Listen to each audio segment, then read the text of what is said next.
Okay, so basically what I took away from this video lecture was that it's very important to really plan out exactly what it is we are trying to code in order to avoid the troubles of redesigning, especially when you're working with a larger group of people. Like the slide said, that when you make a plan of what you're coding, it will result in essentially being the team being very optimal and efficient with their work. A quick example shared was identifying nouns, adjectives, and active verbs in user stories and turning those into classes, instance variables, and methods. The lecture also introduced the UML, which stands for Unified Modeling Language.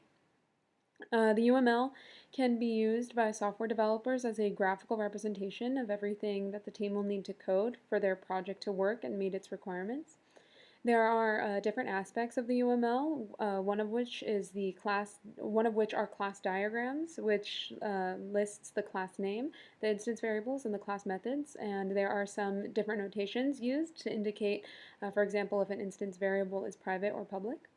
And between the class diagrams are different types of arrows that indicate the relationships between the classes. For example, there is an arrow that indicates if a class inherits from another class, and there's an arrow that indicates if a class is dependent on another class.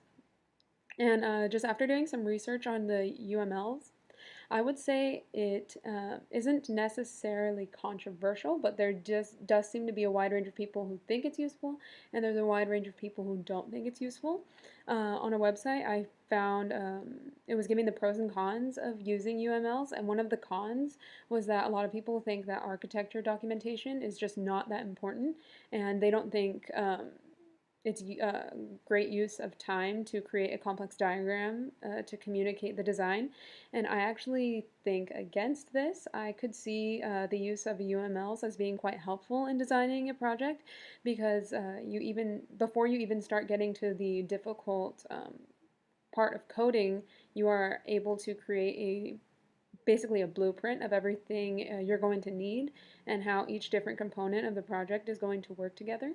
And I feel like this can give the software team a chance to recognize anything that might not work and get the chance to find the most efficient and optimal solution without having to waste time coding, then going back and fixing a problem that could have been caught ahead of time. So yeah, that's what I got from today's lecture.